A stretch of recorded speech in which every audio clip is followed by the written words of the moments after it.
আমার চ্যানেল চলে এলাম আজকে আমার নতুন একটা ব্লগের সাথে। তো সকাল সকাল উঠে হয়ে গেছে, চা খাওয়া কমপ্লিট। বিছনায় বসেই চা খেয়েছি কারণ রিশান ঘুম করছিল। আর রিশানের বাবা গেল হসপিটালে, এক্সরে করা আছে, তো তার জন্যই গেল। আর মানে আমার ভাগনাকে নিয়েও গেছে। এবার আমরা এখন বাড়িতে করবো ব্রেকফাস্ট। ওরা ওদের খাবারটা নিয়েই গেছে কারণ একটা সকাল সকাল যেহেতু বেরিয়েছে। তো ব্রেকফাস্টে কী হচ্ছে দেখাই। হ্যাঁ, এই যে দেখে না, এই যে কালকে যেহেতু রাত্রিবেলা জানোই রুটি আলুর দম অলরেডি হয়ে গেছিলো, তাই অনেক রুটি প্রায় থেকেই গেছে। তো সেই রুটি মামনিকে বললাম একটু সেঁকে নাও, বেশ পরোটা ব্যাপারটা হয়ে যাবে। এই যে আর ওখানে রয়েছে আলুর দম। চলো খেয়ে নিই আমরা। মামনি গুড মর্নিং বলবে? হ্যাঁ, গুড মর্নিং।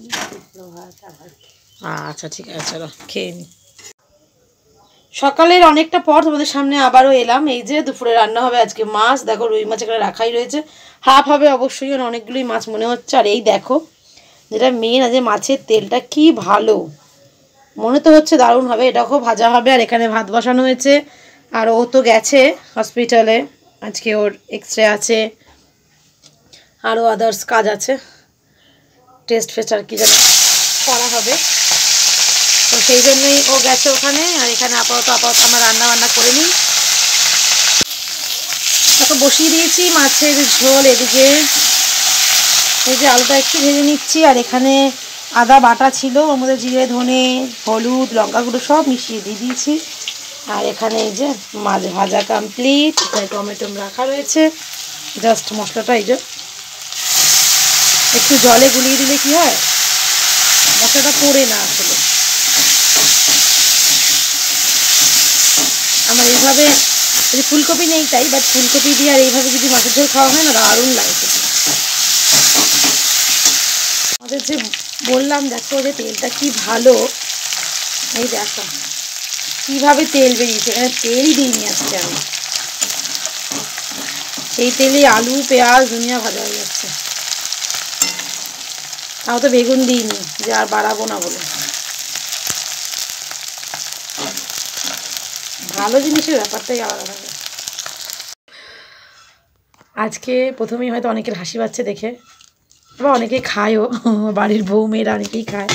এই বাড়িটার মধ্যে আসলে একটু রাইস ছিল, আমি খেয়েছি, তাই মামনিকে বললাম এটার মধ্যেই খেয়ে নিই। এই যে নিয়ে নিয়েছি ভাত, রয়েছে মাছের তেল আলু দিয়ে ভাজা, আবার ধোয়া উঠছে এত এখনও। এই যে রয়েছে পেঁয়াজি যেটা কালকের, এটা দিয়ে খেয়ে নেব। আর এখানে রয়েছে মাছের ঝোল। আমি লেজা প্রচণ্ড পছন্দ করি, তাই লেজা নেওয়া আমার। আর এই যে রয়েছে দেখো নেমন্তন্ন বাড়ির চাটনি, এখনও কত রয়েছে, অল্প অল্প, আমি একসাথে তো খাই না, আর একটুখানি খাই, টেস্ট করবো। দাও বা একটুখানি করে খেয়ে নিই, এই 2-3 দিন চলে যাবে। চাটনি মানেই তাই। যাই হোক চলো খাই। আমরা চলেছি ইএসআই কামারহাটিতে, যেহেতু আমার আঙুলের এক্সরে করানো ছিল, আজকে এক্সরে হয়ে গেছে, তো রিপোর্টটা দেখে অটোমেটিককে দেখাতে হবে। এই যে আমার সাথে এসেছে বাবু, বাবু আমাকে এখন টিফিন করিয়ে দিচ্ছে। দেখি বাবু টিফিন করে যাবে তো আমার, বাবু আমাকে টিফিন করিয়ে দিচ্ছে। তো এসেছি, ভাগ্নের হাতে খাওয়া সব হয়ে গেলো দেখলাম, তো ভাগ্নের হাতে খাওয়া সব হয়ে গেলো, খাই আমি। তা দেখিয়ে ড্রেসিং করিয়ে, এই যে ড্রেসিং আবার নেক্সট করিয়ে আবার ক্যান্টিনে চলে এসেছি আমি আর বাবু। বাবু আমি এখন কিছু খেয়ে নিই, এটা কিছু ভাত খেয়ে নিই, তো খেয়ে এবার বাড়ির দিকে যাবো।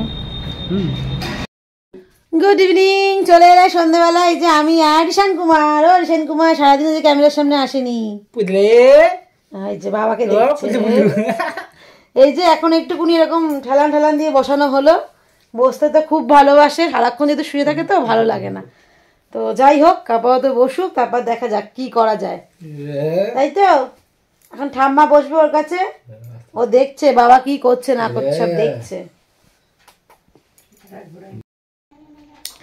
Good morning. তোমরা ভাবছো হঠাৎ করে গুড মর্নিং, যাই হোক আজকে নেক্সট ডে।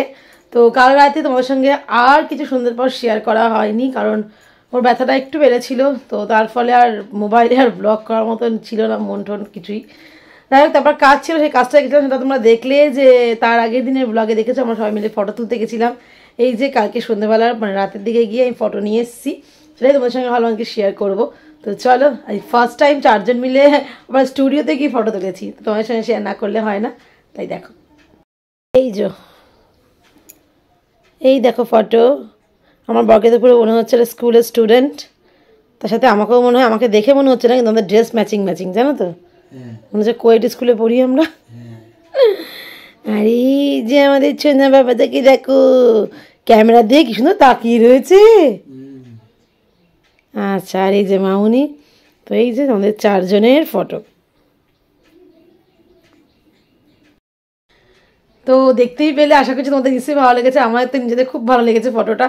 যাই হোক, কমেন্ট সেকশনে জানিও কেমন লাগলো। আর কালকে তুমি শেয়ার করেছিলে হাসপাতালে গিয়ে, তাই তো? আচ্ছা, কালকে তো ওর এক্স-রে ছিল, তো তোমাদের জানিয়েই দিই ওর এক্স-রে রিপোর্টে কী এসছে, যেহেতু খুব টেনশনে সকাল থেকে সত্যিই ছিলাম যে এক্স-রে রিপোর্টে কী বলে, কারণ হাড়টা তো একটা আছে না, এবার আঙুল কেটে যাওয়া আর হাড় ভেঙে যাওয়ার মধ্যে অনেকটা পার্থক্য।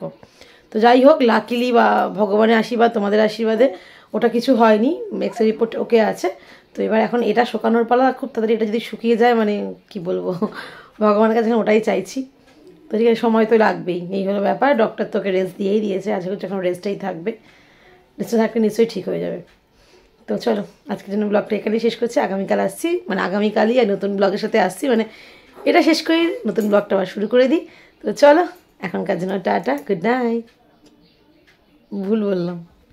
যদি এই ব্লগটা তোমাদের ভালো লেগে থাকে তাহলে প্লিজ লাইক, কমেন্ট, শেয়ার, আর যারা এখনো সাবস্ক্রাইব করোনি তারা প্লিজ সাবস্ক্রাইব করে দিও।